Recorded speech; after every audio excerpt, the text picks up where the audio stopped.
Hello, this is Gray Hughes of Gray Hughes Investigates on YouTube.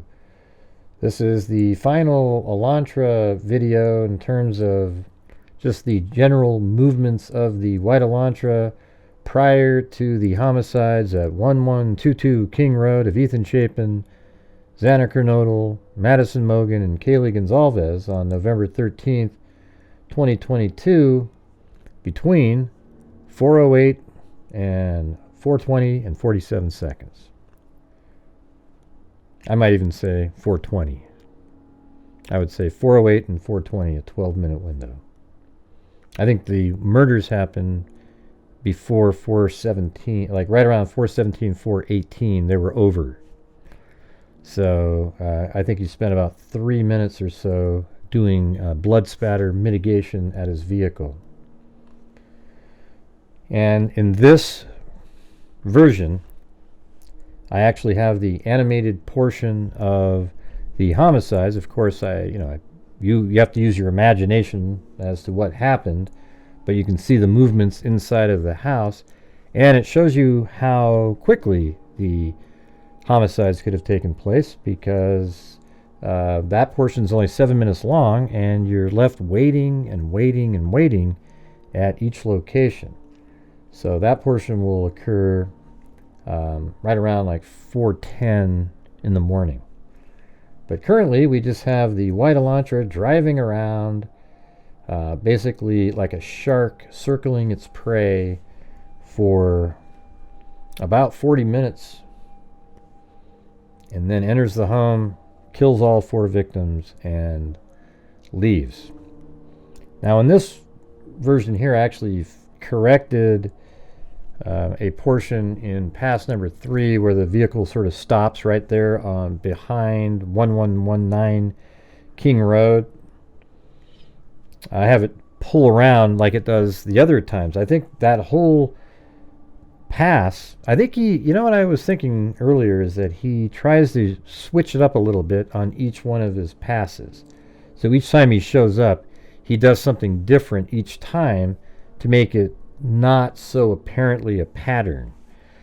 And so on pass number 3, he drives by the King Road entrance 3 different times and then stops the vehicle out on Taylor Avenue and then turns around and comes back in again. And I think he does that intentionally, because it'd be hard to track as you're expecting the car to be somewhere else, and it just sort of disappears and then it shows back up into the area. So I think he thought through all of this. So this is going to be pass number 2. And on this pass, that is when he drives around. The video in this will be very fast. I sped it up 400%, so you don't have to watch the real-time version of it. And when the vehicle comes around, it's going to be 3:39. 43 or something like that. And then it takes off. Only waits that time about 40 seconds or maybe 30 seconds. The first time it came around, it waited over a minute behind 1122 King Road. And so right now we're on pass number 3, and this one is the longest one. It's about 17 minutes long, and it involves a lot of just sort of random driving around. And back here makes its way to Ridge Road, and I believe this is when it starts doing its U-turns. And what that means is the camera likely doesn't film the full vehicle. It films more like lights, and then can see lights moving up again. And so they're assuming that the vehicle did a U-turn, and it makes sense because a vehicle didn't show up on the Ridge Road camera, which is just around the corner up into the north. You'll see it right there. See that red writing up there? That's the Ridge Road camera, and that's the only way out of there. So it would have driven up there. Had it taken a left, it would have shown up on that camera, but it didn't. So they see the lights going back up north, therefore it's doing a U-turn. And then look, at 3:45 or so, the vehicle passes the King Road entrance there, but does not show up apparently on the Linda Lane camera That is the 1320 Linda Lane camera. So it must have stopped right here on the road. However, I have seen on YouTube the full 5 hours video from the 1320 Linda Lane camera. And in the video from 3:30 to 4:05 is missing. Okay, so is that missing from the original video, or is that just a YouTuber removing the key elements?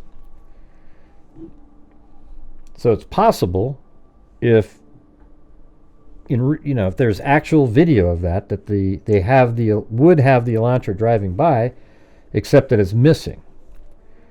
So again, it does a U-turn right here at Paradise and Ridge Road, and then it heads back up.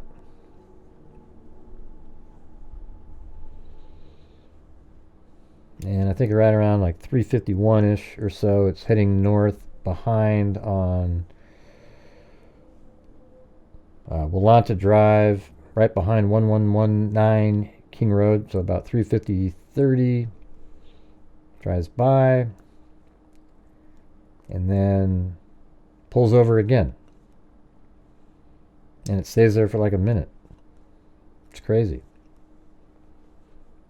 Because again, it does not drive by the Linda Lane camera.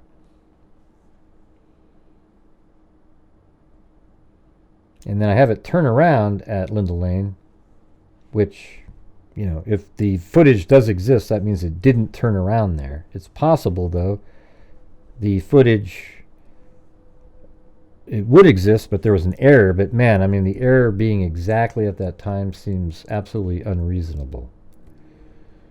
And so here it is again, a third time it drives around and does not go into the King Road entrance and pulls over again. So see how this is totally different, but it's a consistent pattern within the third pass, trying to confuse law enforcement, because how's that vehicle coming back? It never showed up on any cameras over there to the east.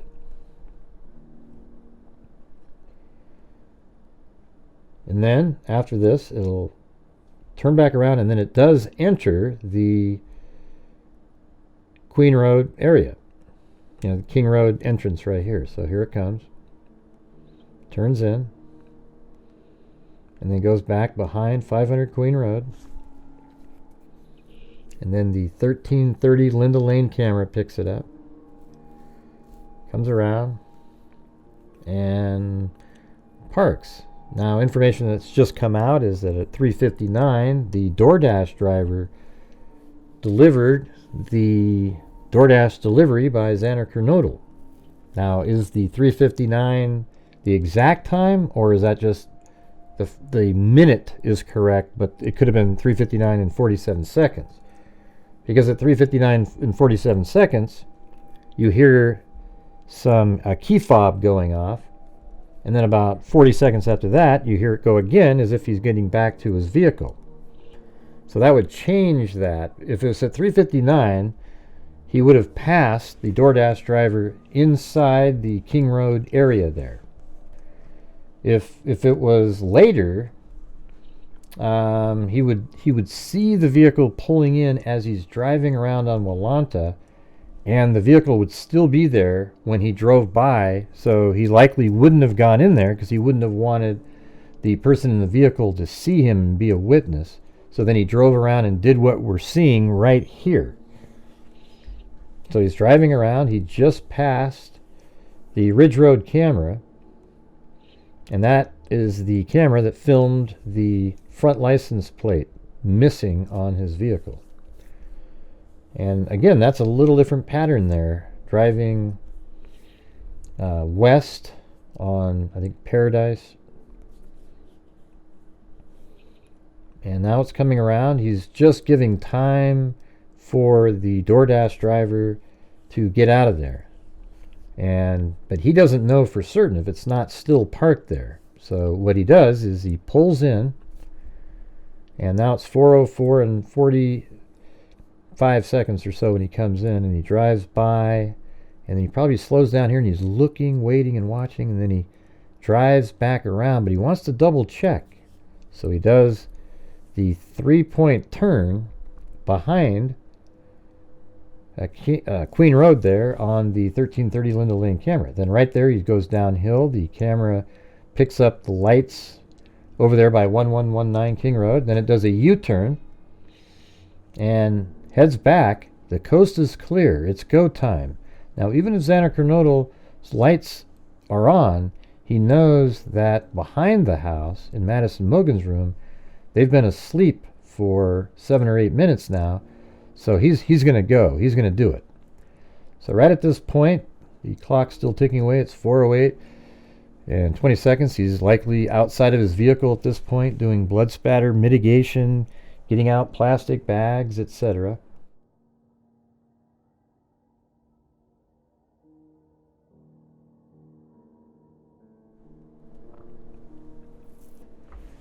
And then coming up here, he's walking down. He's going to go through the sliding glass door. Now he's going inside the residence, right around 4:10. And he knows the inside of the house just from being outside. You have a window that shows that there's stairs, and he knows exactly where Madison Mogen and Kaylee Gonzalez is. So he goes into Kaylee's room right there, which is wasting some of the 7 minutes. The time in the lower left is the lapse time inside the house. So then he goes inside Madison Mogen's room.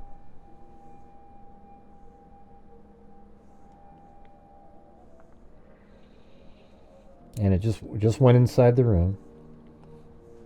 And so just picture, maybe Dylan was laying there with her. They were just talking to Kaylee's boyfriend on the phone about an hour earlier. Kaylee's room I don't even think was made up, so she's just sleeping on Madison's bed with her. They're just hanging out, chatting, talking, and eventually fall asleep. So when Koberger goes in there, and he goes in and he's expecting just to see Madison Mogen, there's a battle going on. But look, already at this point, likely he could have killed at least one of them. And there's still, let's just say they're still battling in here. And right now it's just 4:11 and 20 seconds. And I hope this sort of dispels some of the beliefs out there by people who think that one person couldn't have committed these homicides in a short amount of time. But I'm telling you, it could even be less than 7 minutes. Because look how much time this is. If he'd gone in there and he was really angry, furiously attacking, he could have killed both of them by now already. And yet we're still going to sit here for a while as the clock ticks away and you use your imagination of what happened inside that room. And then once, there's some elapsed time here, then it pans over and you can see Kaylee and Madison on the bed. They're just 3D models, but sort of posed in the position that they likely were in. I think Madison was on her stomach, and the knife sheath was on her right side. If she was on her back, they would have said the knife sheath was between Kaylee and Madison. But it might be that they're saying right side because Kaylee was sitting up and her side isn't right there. All right, so there they are, right there on the bed. Now I've updated where Kaylee was. That was before I realized this is from a video that I made a while ago. So looking, coming down, there is Ethan Chapin. And he's like, hey, stop, don't go in here. And then boom, there's an attack here. Now look what time it is. After all that time up in that room, we're at 4:13 now. And you'll just be sort of astonished at how much time I'm allotting. I'm actually giving 4 minutes total to Xana and Ethan, like 2 minutes apiece. And, I think you would have to admit that right now, if Ethan was attacked first, it's likely that he's not alive right at this point, or is, dying from his wounds, because he would just go right up and attack him quickly. But I don't even think it happened like how I have it here. I'm just trying to make a visual so we know who they're attacking at a specific time. And that's just another image of the vehicle outside while he's upstairs. So you can just picture that he's inside that house over there. on the second floor, still attacking.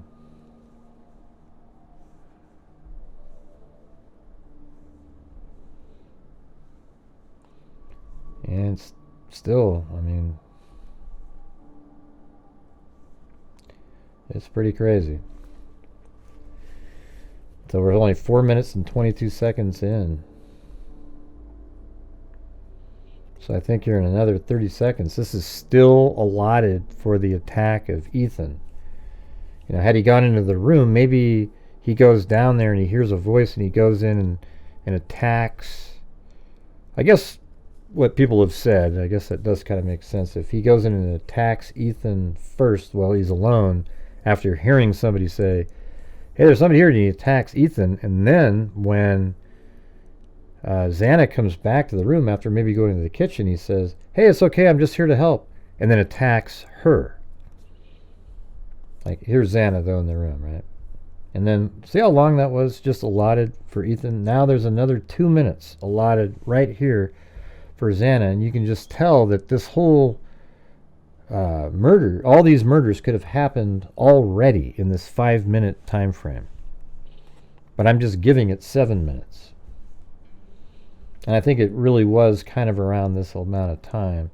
But I guess it does sort of make sense if you think that, let's say Xana wasn't in the room and he attacks Ethan in the room, and then when Xana comes back to the room, she sees that Ethan's really bloody, and he's like, hey, it's okay, I'm here to help.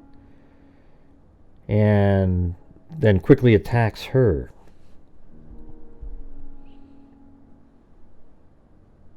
I mean, that's just a possibility. So maybe it took a little bit of time to kill Ethan, and then she's in the kitchen. But it seems like she'd be able to hear that really easily because the kitchen wall, you know, if you go to the slider and you look straight ahead, that wall is the wall in Xana's room. So during these times where the clock's just ticking, you're just imagining what would be happening, and I'm hoping that people watching this realize that 7 minutes is just a tremendous amount of time and very easy for one person, especially somebody who is really dedicated and hyped up. He's got adrenaline going, he's got a knife, he's ready to go, and he's battling with people that have been drinking all night and very tired. So here's the room afterwards, and he exits. And then right here, you can see passes, and there's Dylan Mortensen looking through the door there. And then he's exiting right around 417. That's, you know, right around where you hear the thud and the dog barking. And then he goes outside, probably gets to the car, maybe 417:40, something like that. Maybe 418. So during this whole time, he's out there doing blood spatter mitigation. He is taking off his bloody clothing, putting the clothing in plastic bags. He is making sure that the transfer of blood into his car is absolutely mitigated to a point where there almost is none in there. And I have this clock ticking away at a normal speed so you can see how much time he had. And see that car down there? I think I'm sort of buying into the theory that Kohberger parked his car maybe 15 feet in front of that vehicle and right next to the tree line, because you can just walk down this real minor hill and then walk around and go through the sliding glass door, and then when you leave you just go back out and you're right there. It isn't a walk up a hill. Makes it a real quick getaway. So where I have it in this video here, maybe just another half a car length forward, where that little gray car is parked right in front of my 3D vehicle, maybe right there.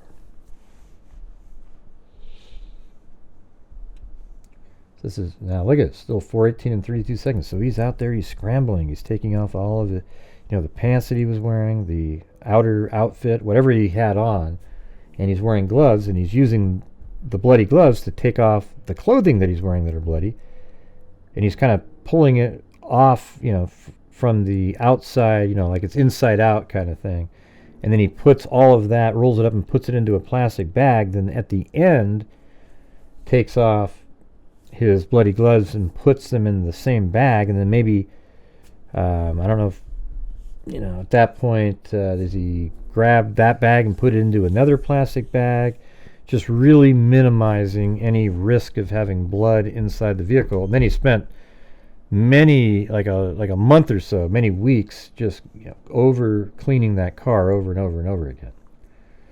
So you can see right now it's 4:19. He's had a lot of time out there, and he's probably really freaking out because he knows he just killed a bunch of people in there and he wants to get the hell out of there. And that's why he leaves at a high rate of speed, because he's just really panicking, trying to make sure that the blood of these victims does not make it inside of his car. And eventually, when he puts all of the blood ridden clothes inside the bag and put it in his car, he gets in his car and he takes off at a high rate of speed. And right now it's 4:20 and 3 seconds. He drives by the 1112 King Road camera at 4:20 and 47 seconds. So right now he's finishing up. He is, doing the last bit of getting rid of any clothing, etc., putting it into his vehicle. He's now getting into his car. He is just making sure everything's in order. And in just a moment here, probably at 4:20 and 40 seconds or so, he takes off. So we've got about 5 more seconds. And here we go. Boom. Takes off. And boom. Now I sped this one up to like 300%. And there he goes. He's exiting. And I've driven this exact route here.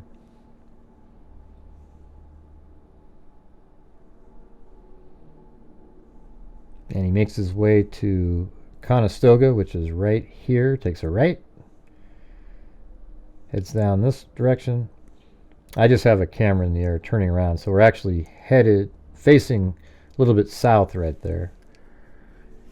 Directly south is exactly the direction I believe that the vehicle is heading in right now. And then it makes its way to Palouse River Drive.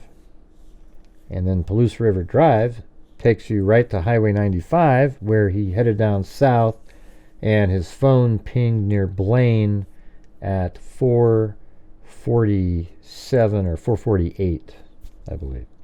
So after it turns right here, Blaine is that direction further down south. Okay? So this is the full-length video, although obviously, well, it's not full length. I sped up the elantra driving around. It would have been close to an hour, but I made it around 23, 24 minutes. All right. So leave me a comment in the comments section. Let me know what you think.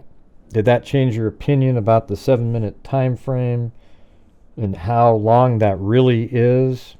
Maybe you can talk about what you think maybe the sequencing was of who was killed first, etc. What do you think he was doing? What he was trying to accomplish on all of his different driving around? It does seem like he sort of changed up his routine, because remember the first time he just drove in and then turned in, and then he started doing these a pass where he does these U-turns near Ridge and Paradise, and then he stops up there on Taylor Avenue 3 times and then does a U-turn and comes back and goes in. All that stuff's pretty interesting, right? So leave me a comment in the comment section. Let me know what you think. I appreciate you guys watching.